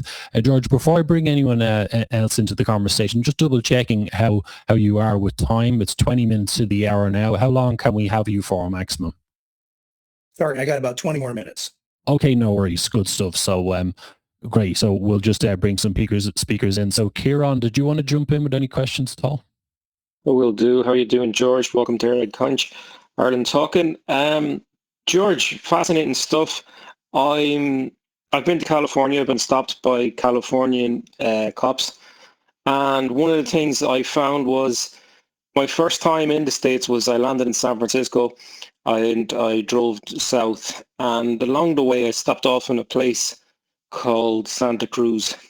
Lovely place, absolutely amazing. Except there was a bit of a weird vibe about the place. There was a lot of people that looked a little bit. Everybody was partying all the time, and it was explained to me there that a California governor went on to be president. He closed the mental institutions, and all of the mental institutions basically they poured onto the streets. And they're the people that I was seeing in Santa Cruz around the place. And these were people who were just, I don't know, there was a lack of accountability in their behavior. And I think that's where it's a perfect fodder for this Marxism, and for it would be very easy to go to those people and to sell Marxism to those people. Would that be a good take on how things are in the States? That would have been the very early 2000s. Oh, yeah, you're correct about Ronald Reagan did defund the mental institutions. He was trying to save money. And then, of course, he was supported by brainwashed Marxists, even though he's not a Marxist. He basically defunded them thinking that he was going to save money, but these Marxists hopped on board and let all these lunatics out. And what happened was now you have homeless people in the streets, and they're crazy people, and they're easily influenced. And I used to see them at a lot of protests. You'd see a lot of, they weren't quite like the dirtiest, filthiest homeless, but they were clearly homeless. They're clearly not well. They were on drugs. And you're right, they are cannon fodder basically for these Marxists, because nobody cares about them. Marxists don't care about them. And that's what I was alluding to earlier, is that we do a disservice to them, saying, well, that they have a right to sit in their own feces and urine on the street, or they have a right to live like that. Well, they're obviously not well. Normal people don't live on the street. They're not well, and they are easily manipulated. And Santa Cruz is a really beautiful town. It's a really beautiful area, but it's extremely, extremely left-wing.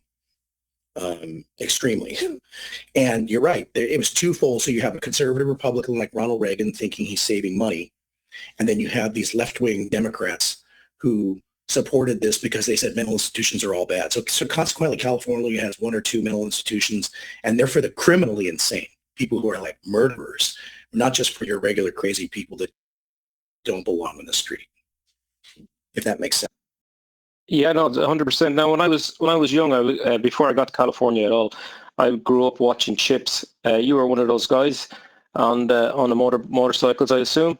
And another thing that struck me there is how well presented, and you brought this up. I was going to bring it up with you anyway. You touched on it anyway. How well presented you guys were, and even in how you've conducted yourself here for the last hour and a half or whatever you're talking. You're a professional police officer, and that is very different. It was just very smart. Even it's just how you present yourselves. It's very, very important. Uniform is important. When I went to New York, I always seem to meet cops. Anyway, when I went to New York, the first time I was there. Well, actually, when I was young, I remember watching U2. They were recording Where the Streets Have No Name on the top of a building. You should watch that recording, guys. And they have an interaction with the police. The police are all they're wearing short sleeve shirts, all in the blues, mustache, with the hats, all very pleasant, very, very professional. I mean, this was this 1980, probably 86, 87. When I got there, it was straight after 9/11. Huge respect for the cops in the city. By 2012, after the first Obama stint, and maybe it's to do with Giuliani leaving as well, I'm not so sure, that respect was gone from the cops. You started to see ACAB written, all cops are bastards. You started seeing all this. So it's very difficult for me. And then the other thing, there's another humiliation. The cops were driving Toyota Priuses around the place and stuff. It was almost intentional. But whatever had happened in the years that I witnessed, from the George Bush years to Obama years, there was an annihilation within the cops. There was a loss of respect on the streets, and I can only imagine it was felt. Was that the same in California? Absolutely. Yep. I did work for the Highway Patrol, and I didn't ride a motorcycle. I wish I did. I've never rode one, but I did. Chips was a great Let's show. pretend you did. I won't tell anyone. We'll pretend that I did. It was a great introduction to, the CHP and what it's like, how their uniforms. The CHP was always a very professional organization, still is. But what you are seeing from the George Bush era to now is the destruction of standards from within and above. So pressure from above, from the managers who are getting pressure from their politicians, pressure from below, from people who are brainwashed Marxists that are coming into the profession suing, why can't I have a man bun? Why can't I have a beard? Why can't I wear a sloppy uniform? I don't want to wear a tie. I don't want to wear this. And, you get this mentality that people think that they're like these atomistic individuals, that when they're part of something bigger, they're part of an organization. And the CHP or any other large police agency, and all police agencies are usually paramilitary. They are like a mini form of the military without the extreme order following of the military, but it still is paramilitary. You still have bosses, and you still have a paramilitary structure, which I find keeps order the best among people. It truly does, because cops, not that cops are bad people, but they need to be controlled like anyone else in the profession, right? And I think that what happens is that we have the watering down and destruction of standards, and once that occurs, to roll them back takes almost a generation to do that. Like right now, I'm not kidding you, I'm seeing officers with man buns and beards and earrings. And look, man, I don't care if you want to wear an earring. I don't care about that, but you shouldn't be wearing an earring on duty or have a man bun. It takes away from the look, the respect. You should look uniform. You should look sharp. You should look like you're somebody that means business, but is a professional at the same time. And again, isn't this the theory of the broken window as well? You've been a cop, you'll know this. If there's a broken window in an area, if you don't repair that, all the windows are going to be broken, and then people are just going to drop their head and lose respect. So I assume that's the same thing that happens with your colleagues on the force. When you have that, once that starts, everybody drops their head. It is just like the broken window theory, where if the window's broken and you don't fix it and you just let it go, you're just basically sending a message to everybody that nothing matters.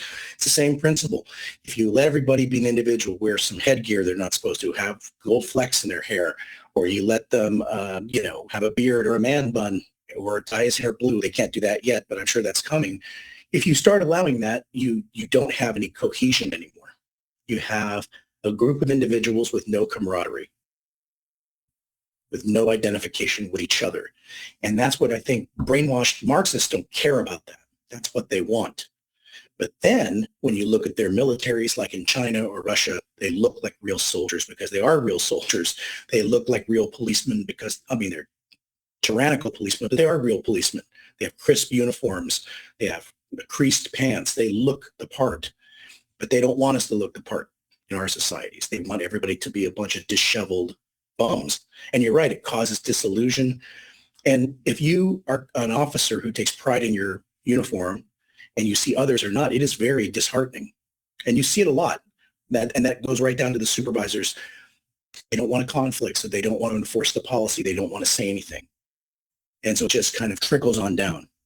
That's why I imagine, before I go to Rory, Morris and Hillary, I just want one more question with you, George, and it's that if we're describing this Marxism, how it's affecting on the streets, if I come into contact with the LAPD or with the California Highway Patrol, how would I be treated as somebody who would be anti-Marxist, or well, I suppose you would be regarded as far right in some circles, do they get a fair crack at the whip with you guys? Like, you're telling me, like, from what I've heard there, is that the programming, you go to schools or to classes to program the cops into this Marxism.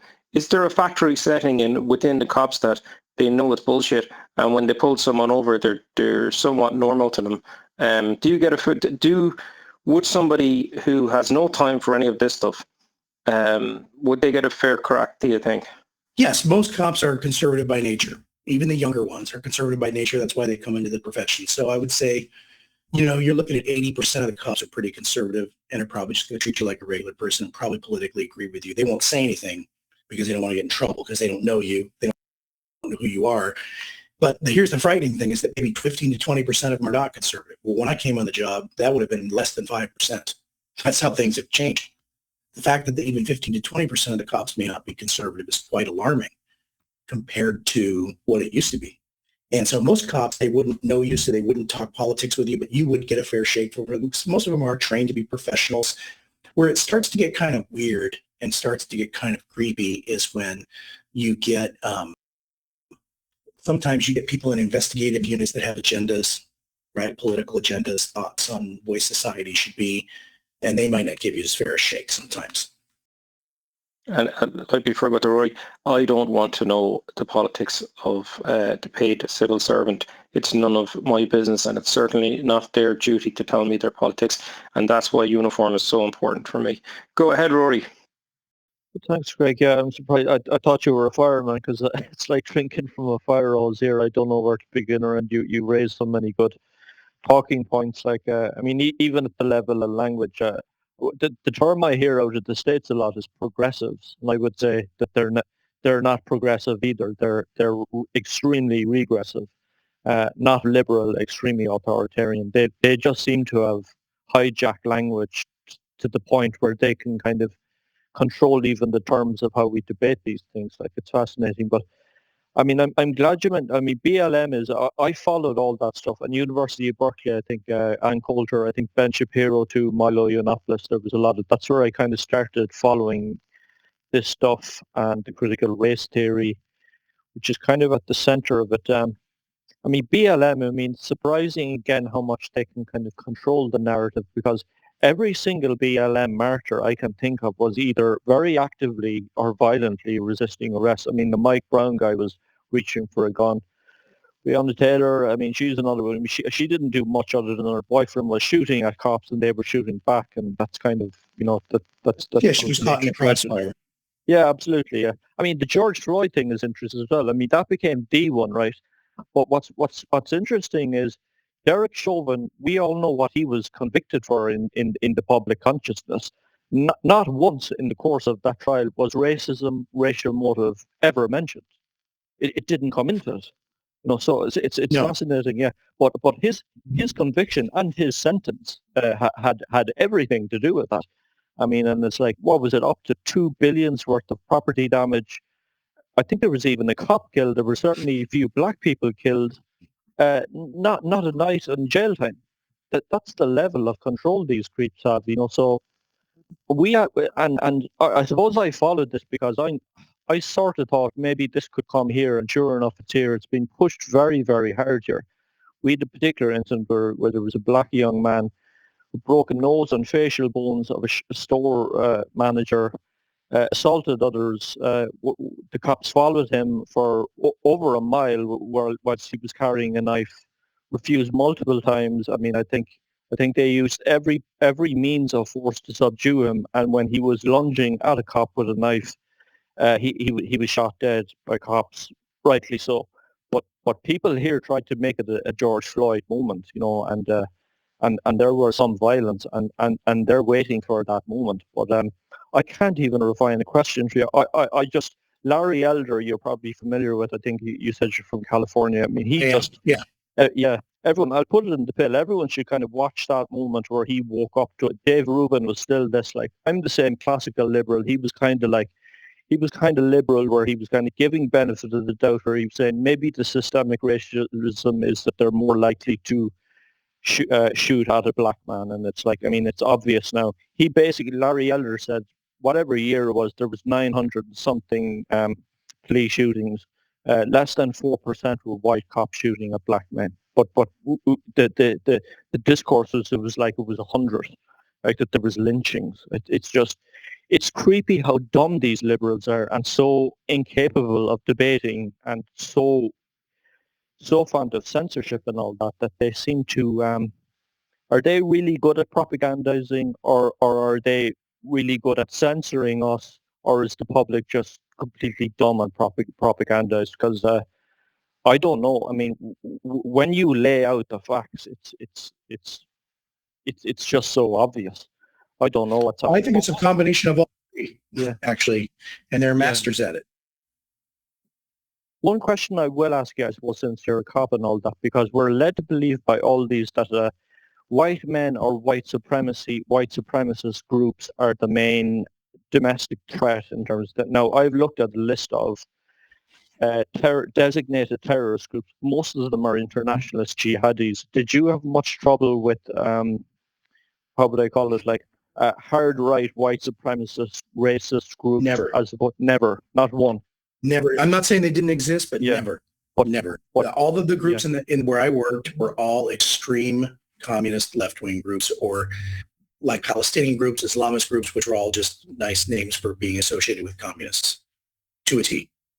I never went to one Nazi rally. I never went to one. I'm not saying they don't exist. Never went to one, though. Yeah, so more media Marxist lies then. Yeah, thanks for clarifying that. I knew the answer, but like, it's no harm to hear it again. George, just checking the clock here. Are you okay for a few minutes, or should we wrap up, or just checking? I got about 5 more minutes, maybe a question or two, and then I got to get going. How's George? I just quickly, I've just got an appointment there to head to, but just the way the lads have kind of described you in your composure, how you kind of analyze each situation, and the way that you kind of look at everything from a completely different perspective, I guess, than any of the rest of us because of your experiences.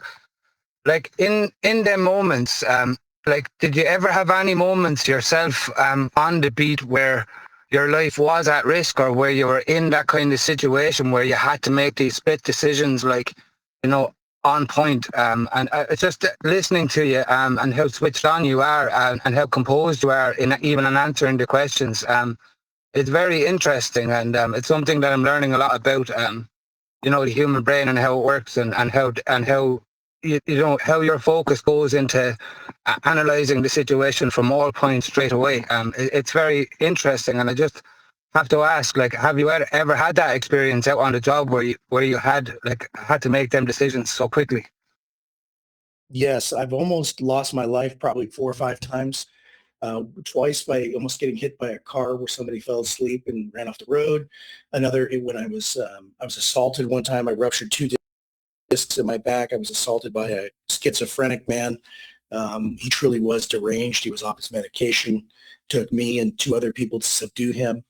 I've never been in a shooting, but I've almost been in them. I pulled my gun numerous times, come very close to shooting somebody.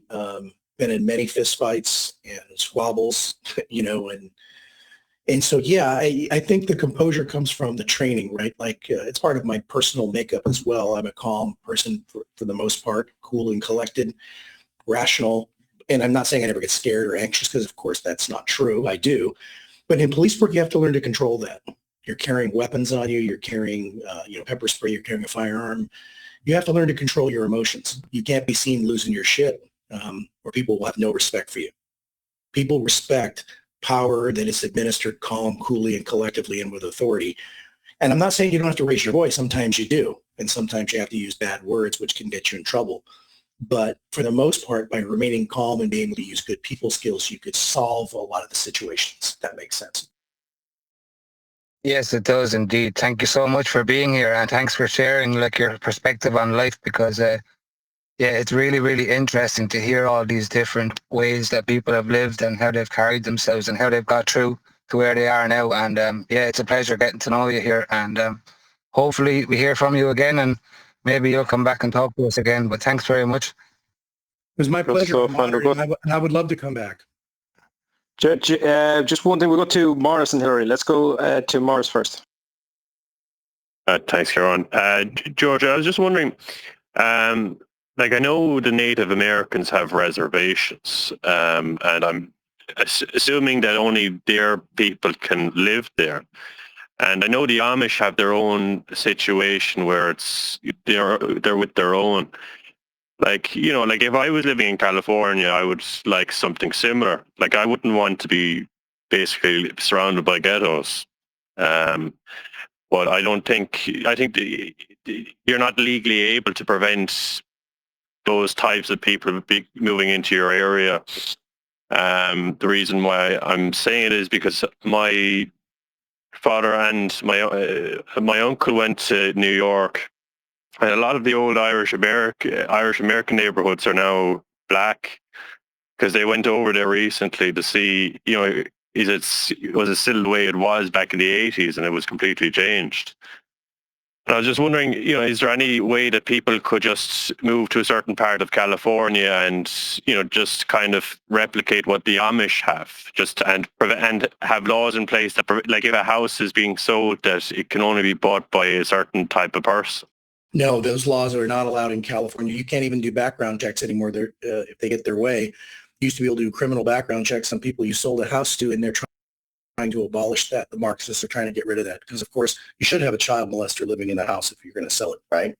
You know, but in answer to your question about being able to go somewhere, absolutely. The United States is an enormous country. California is an enormous state.